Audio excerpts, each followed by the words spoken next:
Hello नमस्कार दोस्तों। आज मैं आप लोगों के लिए लेकर आया हूं ऐसे टॉप 10 क्वेश्चन जिसके किसी भी एग्जाम में पूछे जाने की पूर्णतः संभावना है। तो माय डियर स्टूडेंट, यूट्यूब पे हमारा भी एक छोटा सा और प्यारा सा फैमिली है। इस चैनल को सब्सक्राइब करिए और इस फैमिली का हिस्सा बनिए और इसके बदले में आपको हम देंगे सफलता की एक नई राह। तो मेरे भाइयों, इस क्लास को स्टार्ट करने से पहले आज का मोटिवेशन कोड है कि जिद चाहिए जीतने के लिए, हारने के लिए तो बस एक डर ही काफ़ी होता है। माय डियर स्टूडेंट, अगर आप ITI कर रहे हैं, अगर आप चाहते हैं कि ITI कोर्स कंप्लीट होने के 1 साल बाद आपकी जॉब लग जाए, अगर आपकी ITI कंप्लीट हो चुकी है, आप चाहते हैं कि आने वाले नेक्स्ट 6 मंथ में आपको नौकरी मिल जाए, तो दोस्तों नौकरी मिलना इतना आसान नहीं है। सफलता कोई छोटी कोई भी बड़ी नहीं होती। इस सफलता को पूरा करने के लिए आपके अंदर लगन और आपके अंदर एक जुनून होना चाहिए, एक जिद होना चाहिए। ये जिद ही आपको सफलता दिलाएगी, वरना आपके जैसे पढ़ने वाले तो इस दुनिया में लाखों स्टूडेंट हैं। आप उन लाखों स्टूडेंट में से सबसे बेहतर साबित करके अगर अपने आप को दिखाएंगे, तभी सफलता आपकी कदम चूमेगी। तो दोस्तों, इस क्लास को आपके सामने प्रस्तुत करते हैं और देखते हैं उन टॉप 10 क्वेश्चनों को। सभी प्रश्नों को आप विस्तार पूर्वक मैं हल कराने वाला हूं, तो ध्यान दीजिएगा। सबसे पहला क्वेश्चन आपके सामने प्रस्तुत करता हूं। देखिएगा, सबसे पहला क्वेश्चन आपके सामने आ चुका है और सभी प्रश्नों का जवाब देना है आपको। कमेंट बॉक्स में लिखना है कि कौन से प्रश्न का कौन सा आंसर होने वाला है। देखिएगा, सबसे पहला क्वेश्चन है, बिजली से झटका लगे बेहोश रोगी को क्या पिलाना चाहिए और क्या नहीं पिलाना चाहिए। दोस्तों, इतना इजी प्रश्न है ना, अगर इस प्रश्नों का आप जवाब नहीं दे पाए तो समझिए आप अभी सफलता के बहुत दूर हैं। आपको अभी बहुत मेहनत करने की जरूरत है। चलिएगा, सबसे पहला क्वेश्चन है, बिजली का झटका लगे बेहोश रोगी को क्या नहीं पिलाना चाहिए। देखिएगा, क्या दूध पिलाना चाहिए? ऐसा कभी नहीं। अब देखिए, एक व्यक्ति है जिसको झटका लगा हुआ है करंट की वजह से, तो क्या उसको दूध पिलाना चाहिए? दूध पीने तो सेहत बनता है दूध पीने से, तो क्या अभी हमें इसकी सेहत पे ध्यान देना चाहिए? बिल्कुल नहीं। ऑप्शन नंबर 1 गलत है, चाय पिलाना चाहिए। अब ध्यान दीजिएगा दोस्तों, अगर कोई व्यक्ति है, कोई भी व्यक्ति है, अगर उसको करंट से झटका लगा हुआ है ना, तो वो पूरी तरह बेहोश हो जाता है और इस कंडीशन में ना कुछ खिलाना चाहिए और ना ही कुछ पिलाना चाहिए। तो ऑप्शन नंबर ऐसा ढूंढिए जिसमें लिखा हो ना कुछ पिलाना चाहिए ना कुछ खिलाना चाहिए। क्या ऐसा ऑप्शन है? बी नंबर कह रहा है चाय पिलाना चाहिए। बिल्कुल नहीं। गर्म पानी पिलाना चाहिए? कुछ भी नहीं पिलाना चाहिए। खाना खिलाना चाहिए? बिल्कुल भी नहीं, कुछ ना खिलाएं। ऑप्शन नंबर ई बिल्कुल हमें संतुष्ट कर रहा है कि ऑप्शन नंबर ई अपने आप कह रहा है कि कुछ ना खिलाना चाहिए, अपने आप कह रहा है कि ऑप्शन नंबर ई सही होगा। क्योंकि दोस्तों, जब आप प्रश्नों को पूरे लगन से, पूरे ध्यान से देखेंगे ना, अपना ध्यान पूरा इस प्रश्न पे डाल देंगे, उस वक्त आपको अपने आप प्रश्न का जवाब मिल जाएगा कि कौन सा प्रश्न का आंसर कौन सा सही है। अब देखिएगा, ऑप्शन नंबर ई कह रहा है कुछ ना खिलाएं, यानी कि जब व्यक्ति बेहोश पड़ा है तो उस वक्त उसको ना कुछ खिलाना चाहिए और ना ही कुछ पिलाना चाहिए। चलिएगा, अगला क्वेश्चन है हमारा। नेक्स्ट क्वेश्चन है, बिजली का झटका लगे व्यक्ति को बिजली के संपर्क से दूर करने के लिए क्या करना चाहिए। आपको ना इन क्वेश्चनों में वो आंसर ढूंढना है जो इस क्वेश्चन को सेटिस्फाई कर दे। अब देखिएगा कौन सा ऑप्शन सेटिस्फाई करता है। ऑप्शन नंबर ए कह रहा है व्यक्ति के सूखे कपड़े पकड़कर खींचे। ऑप्शन बी कह रहा है सूखी लकड़ी का प्रयोग करें, कुचालक मैट का प्रयोग करें, व्यक्ति का हाथ पकड़कर खींचे। बिल्कुल ऑप्शन नंबर डी गलत है। ये कह रहा है व्यक्ति के हाथ पकड़कर खींचे। अब देखिए, जो व्यक्ति है यानी कि जो पीड़ित है, जिसे करंट लगा हुआ है, ये जो बॉडी होती है ना, ये एक कंडक्टर की तरह काम करती है। कंडक्टर के अंदर करंट फ्लो होता है, करंट का प्रवाह होता है। उसी तरह हमारे शरीर के अंदर भी करंट का प्रवाह होता है। तो देखिए, अगर व्यक्ति का हाथ पकड़ेंगे यानी कि उसकी बॉडी से टच करेंगे आप, तो उसको झटका लग रहा है और साथ में आपको भी झटका लगना स्टार्ट हो जाएगा। तो ये गलती आपको बिल्कुल भूल कर भी नहीं करना है। तो ऑप्शन नंबर डी बिल्कुल गलत होगा। अब देखिएगा, ऑप्शन ए, बी और सी सभी क्या ये सही है या नहीं, इस चीज को हम सेटिस्फाई करते हैं। ऑप्शन ए कह रहा है व्यक्ति के सूखे कपड़े पकड़ कर खींचे। बिल्कुल सही बात है। जो कपड़ा होता है ना, ये विद्युत का कुचालक होता है। ध्यान दीजिएगा मेरे भाइयों, जो कपड़ा वो विद्युत का कुचालक होता है। अब यहां पे एक चीज आपको और ध्यान देना है कि व्यक्ति का शरीर आपके शरीर से टच नहीं होना चाहिए, केवल टच क्या होना चाहिए, कपड़ा टच होना चाहिए। तो आप ऐसा काम कर सकते हैं। ऑप्शन बी कह रहा है सूखी लकड़ी का प्रयोग करें। बिल्कुल आप सूखी लकड़ी का प्रयोग कर सकते हैं, एक कंडीशन में कि लकड़ी बेशक सूखी हो लेकिन उस लकड़ी में कोई पेय पदार्थ ना हो। कहने का मतलब है मेरा कि उस लकड़ी के अंदर कोई द्रव्य पदार्थ ना हो, क्योंकि द्रव्य पदार्थ के अंदर भी करंट का प्रवाह होता है। तो ऑप्शन नंबर बी तो ठीक है। सी कह रहा है कुचालक मैट का प्रयोग करें, यानी कि जो मैट होता है ये बिल्कुल कैसा है, कुचालक। ये ऑप्शन हमें कह रहा है कि मैट कैसा है, कुचालक। अगर मैट चालक हो तो इसका प्रयोग नहीं कर सकते, यानी कि ऑप्शन ए, बी और सी तीनों सही है। तो करेक्ट आंसर हो जाएगा हमारा ऑप्शन नंबर सी। तो दोस्तों इस प्रकार से आपको बिल्कुल कोई जल्दबाजी नहीं करना है, सभी ऑप्शनों को आप ध्यान से पढ़िए, इसके बाद इसका जवाब दीजिए। चलिए अगला क्वेश्चन है हमारा क्वेश्चन नंबर 3। देखिएगा, इस क्लास का क्वेश्चन नंबर 3 है, प्राथमिक उपचार बॉक्स में कौन सी ट्यूब होनी चाहिए। अब ऑप्शन की तरफ ध्यान दीजिएगा आप। पहला बोल रहा है कि बोरोलिन। अब देखिए बोरोलिन क्या प्राथमिक उपचार बॉक्स में होना जरूरी है। अगर आपसे पूछा जाए कि बोरोलिन का उपयोग कहाँ करेंगे, तो आप लिखिएगा त्वचा को चिकना बनाने के लिए, त्वचा को चिकना बनाने के लिए। अब ऑप्शन नंबर बी की तरफ चलते हैं, फेयर एंड लवली, यानी कि फेयर एंड लवली का प्रयोग क्या यहाँ पे होगा, इस ट्यूब के अंदर होनी चाहिए, तो बिल्कुल नहीं होनी चाहिए। इसका उपयोग कहाँ पे होता है, तो नोट कीजिएगा, इसका उपयोग सुंदरता बढ़ाने के लिए। कहाँ, सुंदरता बढ़ाने के लिए फेयर एंड लवली का प्रयोग करना चाहिए, ना कि प्राथमिक उपचार बॉक्स के अंदर जो ट्यूब है उसके अंदर इसका प्रयोग करना चाहिए। पेनिसिलिन का भी प्रयोग नहीं करना चाहिए। दोस्तों ये जो बीटाडीन होता है ना, इसी का प्रयोग किया जाता है। फर्स्ट एंड बॉक्स के अंदर जो ट्यूब होती है ना, इसी ट्यूब का प्रयोग करना चाहिए, बीटाडीन का।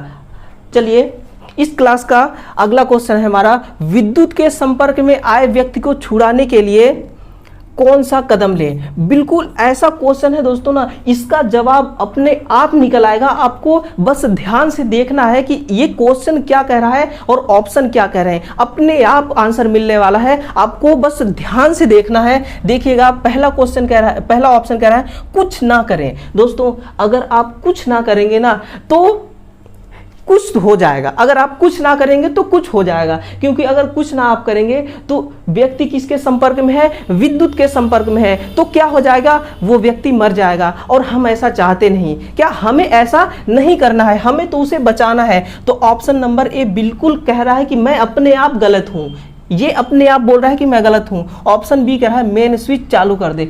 मेरे भाई, माय डियर स्टूडेंट, ऐसा वही इंसान कर सकता है जो इसका मेन दुश्मन होगा। तो क्या आप दुश्मनी निभाना चाहते हैं यहाँ पे, तो बिल्कुल नहीं, ऐसा भूल के भी आपको नहीं करना है। ऑप्शन नंबर बी बिल्कुल गलत है। अब देखिएगा सी कह रहा है मेन स्विच बंद कर दें। बिल्कुल ऑप्शन नंबर सी सही है।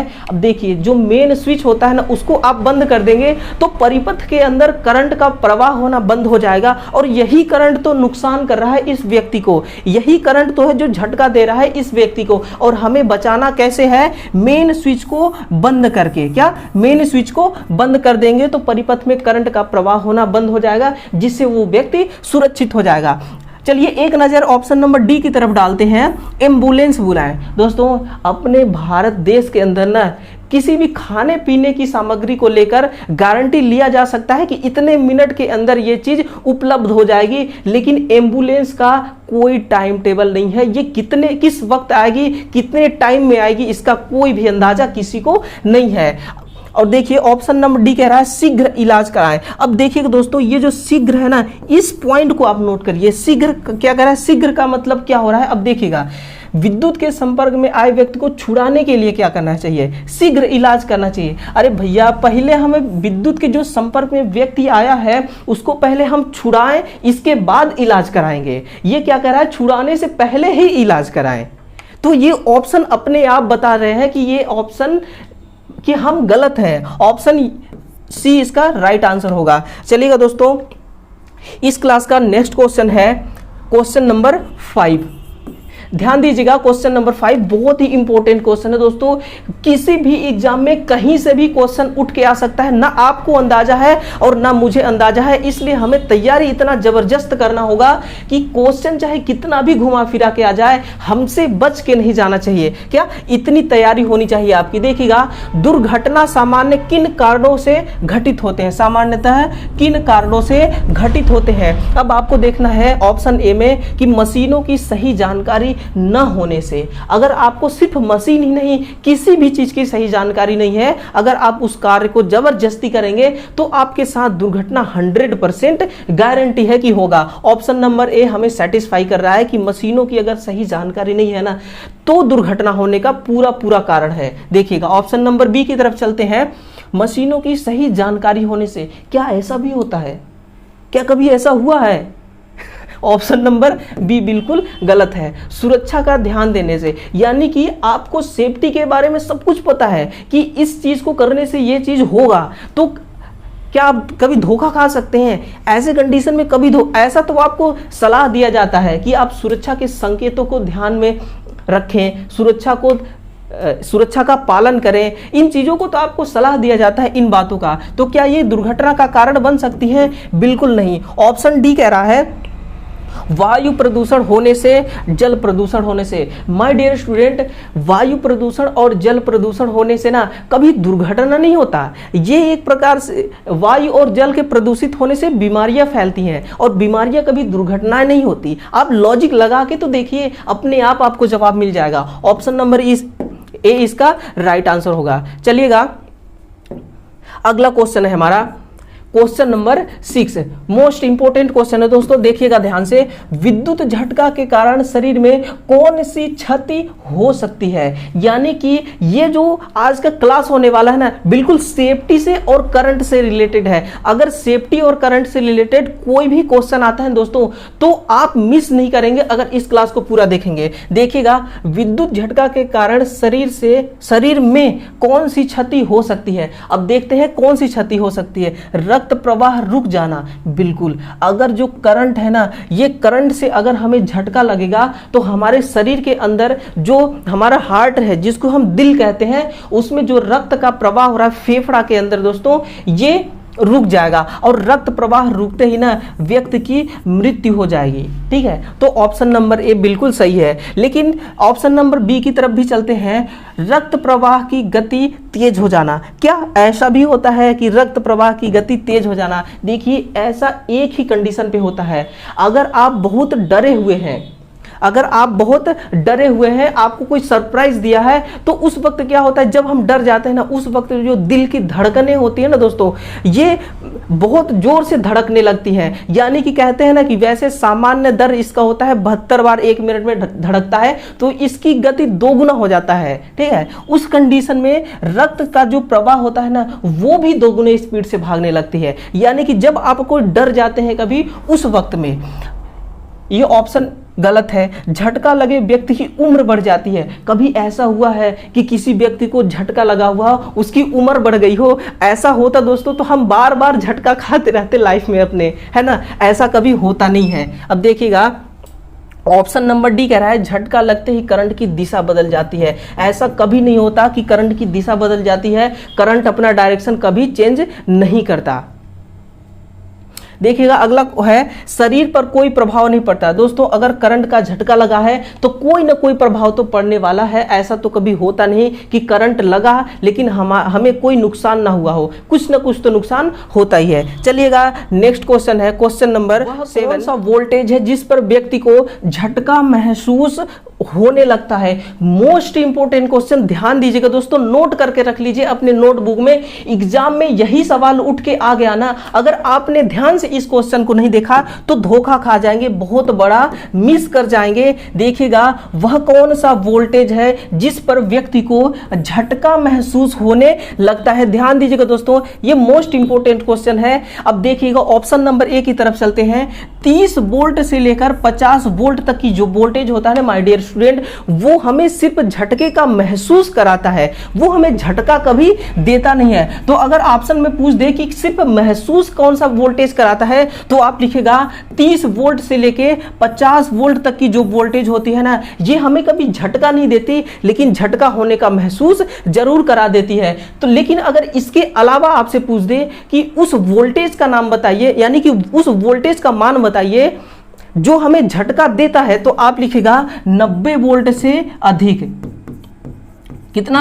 90 वोल्ट से अधिक की जो वोल्टेज होती है वो हमें सिर्फ झटके का महसूस नहीं, हमें भयानक झटका देती है। आपने कभी देखा होगा कि जो इन्वर्टर होता है, यानी कि यूपीएस का जब कनेक्शन करते हैं, यूपीएस में जब बैटरी का कनेक्शन करते हैं, जब 12 वोल्ट की दो बैटरियों को लगाते हैं, तो दोस्तों उस वक्त आपको झटका कभी नहीं मारता है। क्या झटका मारता है? अगर 2 की जगह 3 बैटरी का कनेक्शन करेंगे तो आपको थोड़ी सी महसूस होती है, यानी कि उस आप जोड़ लीजिए कि बैटरी जब जोड़ते हैं तो वोल्टेज उसका बढ़ता जाता है, यानी कि एक बैटरी 12 वोल्ट की है तो 3 बैटरी कितने वोल्ट की हो जाएगा? 36 वोल्ट की। तो क्या 36 वोल्ट में आपको झटका लगेगा? नहीं, सिर्फ महसूस हो रहा है। अब देखिए ना, 36, 30 और 50 के बीच में ही है ना, इसका मतलब कि 30 वोल्ट से लेकर 50 वोल्ट तक की जो वोल्टेज रेंज है ना, इसमें सिर्फ झटका नहीं लगता, सिर्फ हमें महसूस होता है। लेकिन आप कभी ट्राई मत करना मेरे दोस्तों, क्योंकि ये जो करंट होता है ना, ये किसी का दोस्त नहीं होता। देखिएगा, जो 90 वोल्ट है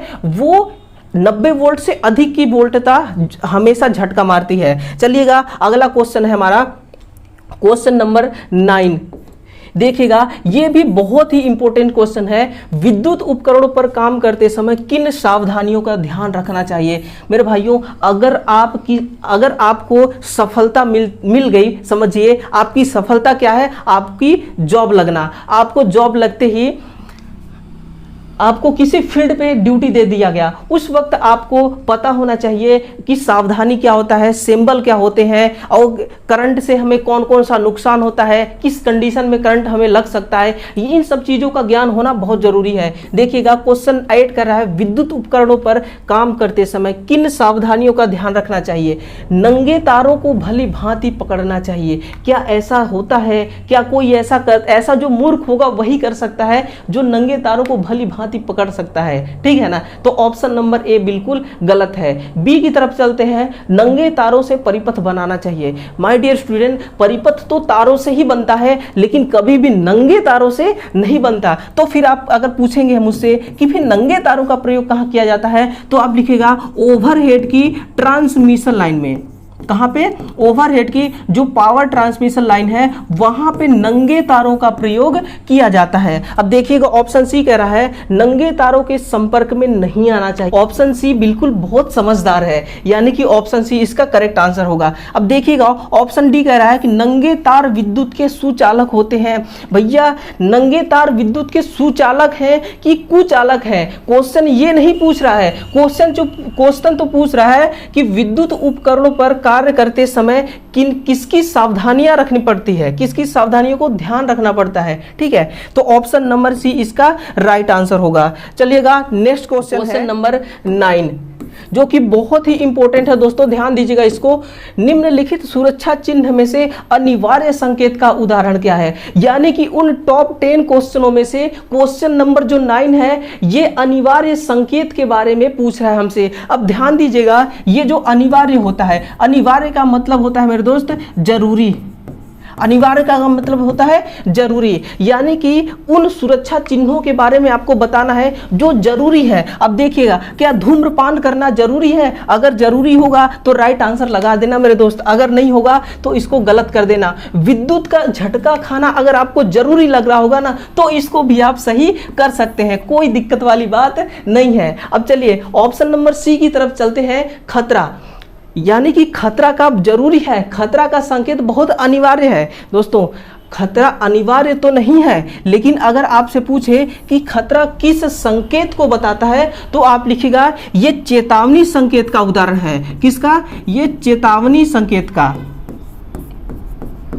ये अनिवार्य संकेत का उदाहरण नहीं, ये चेतावनी संकेत का उदाहरण है। प्राथमिक सुरक्षा पेटी, यानी कि ये अनिवार्य संकेत का उदाहरण है कि नहीं है, आपको बताना है। अनिवार्य सुरक्षा पेटी दोस्तों, अगर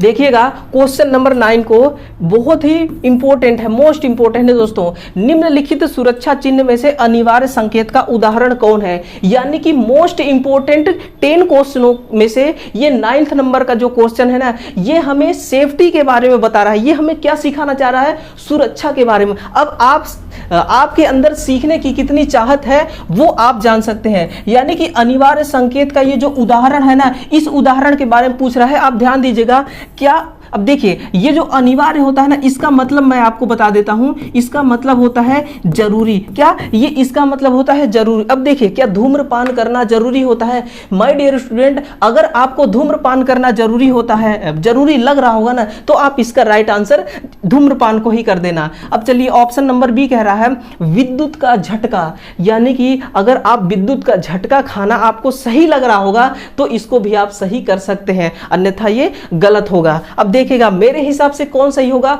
मैं उसको आपको बता दूंगा। ऑप्शन नंबर सी का मतलब हो, सी कह रहा है कि खतरा, डेंजरस। क्या खतरा का मतलब क्या होता है? डेंजरस। अब देखिएगा, अनिवार्य संकेत का क्या उदाहरण है? इसका उदाहरण है ये खतरा। बिल्कुल नहीं है दोस्तों, ये जरूरी संकेत का उदाहरण नहीं है। तो फिर आप कहेंगे कि ये फिर किसका उदाहरण है? तो आप लिखिएगा ये है चेतावनी संकेत का उदाहरण। किसका?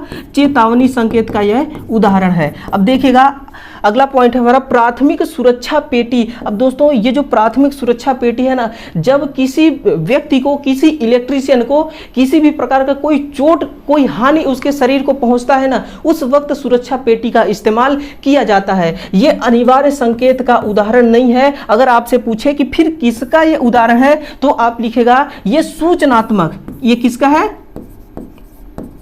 सूचनात्मक संकेत का उदाहरण है ये। अगला ऑप्शन है सेफ्टी शूज। बिल्कुल माय डियर स्टूडेंट, ये जो सेफ्टी शूज होता है ना, अब देखिए जो सुरक्षा होता है ना, आप किसी प्लांट के अंदर ही नहीं, किसी भी कार्यशाला, किसी भी प्रयोगशाला के अंदर जाएंगे तो वहां पे सबसे पहला जो आपका सुरक्षा है वो सेफ्टी शूज ही माना जाता है। यानी कि ऑप्शन नंबर डी बिल्कुल सही है। सेफ्टी शूज का मतलब दोस्तों जूते, जो पैरों में जूते पहने जाते हैं, उसी की बात कर रहा है ये। अब देखिएगा, उन टॉप 10 क्वेश्चनों का सबसे लास्ट वाला सवाल, यानी कि 10वें नंबर का जो सवाल है वो आपके सामने आया हुआ है, जो कि एक चित्र के माध्यम से आपको बताना है। अब देखिएगा, मैं यहां पे लिख देता हूं आग, यहां पे लिखता हूं ईंधन। अब देखिए, इस सवाल को पढ़ने में मजा आएगा। चित्र में दिखाए गए फायर ट्राइएंगल की तीसरी भुजा का नाम। पहली भुजा ये हो गया और दूसरी भुजा ये हो गया और इसकी तीसरी भुजा ये है। इस भुजा का आपको नाम बताना है कि इस भुजा का क्या नाम होगा। हवा या पानी या फिर लकड़ी या आग या तेल। अब देखिएगा दोस्तों, आग को जलने के लिए ना, यानी कि पूरी आग को कंप्लीट होने के लिए ना 3 चीजों की जरूरत पड़ती है। पहला तो होता है आग, जो कि इस ट्राइएंगल में दिया हुआ है। दूसरा होता है ईंधन। अब वो ईंधन ठोस के रूप में भी हो सकता है, द्रव के रूप में और गैस के भी रूप में हो सकता है। यानी कि तेल, लकड़ी, ये दोनों क्या है? ये तो दोनों ईंधन है। ठीक है। अब देखिएगा, अब तीसरा, इस ट्रायंगल को कंप्लीट कौन सा वर्ड करता है, यानी कि कौन सा ऑप्शन करता है? तो आप देखिए, ऑप्शन नंबर ए जो है ना, यहां पे क्या होगा? हवा। ऑप्शन नंबर ए इस ट्रायंगल को कंप्लीट करता है, इस आग को कंप्लीट करता है। माय डियर स्टूडेंट, ये हवा ऐसी चीज है ना जो कभी आग लगती नहीं, मतलब कि हवा से आग लगती नहीं है, ये आग को लगाने में मदद करता है। यानी कि ये पड़ोसी का काम करता है। जैसे पड़ोसी झगड़ा को बढ़ाने में मदद करते हैं ना, झगड़ा को बढ़ाने में और इनकी बहुत अहम भूमिका होती है, उसी प्रकार से ये भी पड़ोसी का ही काम करता है। यानी कि ये जो हवा है ना, आग को और अधिक बढ़ावा देता है। अगर ऑक्सीजन खत्म हो जाएगा तो आग वहीं से समाप्त हो जाती है। इसलिए जो फायर एग्जीक्यूटर यंत्र होते हैं ना, इसके अंदर जो भी गैस भरी होती है, उन गैसों का यही पर्पज होता है कि हवा को कट कर देना। अगर हवा वहां नहीं जाएगी तो आग और नहीं फैलेगी। तो ऑप्शन नंबर ए इसका राइट आंसर हो जाएगा। तो दोस्तों, ये रहा टॉप 10 क्वेश्चन। इन क्वेश्चनों की पूर्णतः संभावना है कि ये कहीं से भी किसी भी एग्जाम में उठ के आ जाएंगे। इन प्रश्नों को इतना हल्के में आप मत लीजिए, क्योंकि ये हल्के वाले प्रश्न ही ना, इन्हीं प्रश्नों में आप मार खा जाते हैं। तो दोस्तों इस चैनल को सब्सक्राइब करिए और प्रतिदिन आपको सुबह के 7 बजे और शाम के 7 बजे इसी प्रकार के 10 क्वेश्चन आपको प्रोवाइड कराया जाएगा, जो कि मैं खुद करूंगा। तो दोस्तों ऐसे क्लास, ऐसे इंपॉर्टेंट क्लास को आप कहीं मिस ना कर जाएं, इस वजह से आप इस चैनल को सब्सक्राइब करिए और हमारे साथ जुड़िए, हमारी फैमिली के साथ जुड़िए। हम आपको सफलता दिलाने में अपनी पूरी योगदान प्रदान करेंगे आपको। तो दोस्तों तब तक के लिए जय हिंद।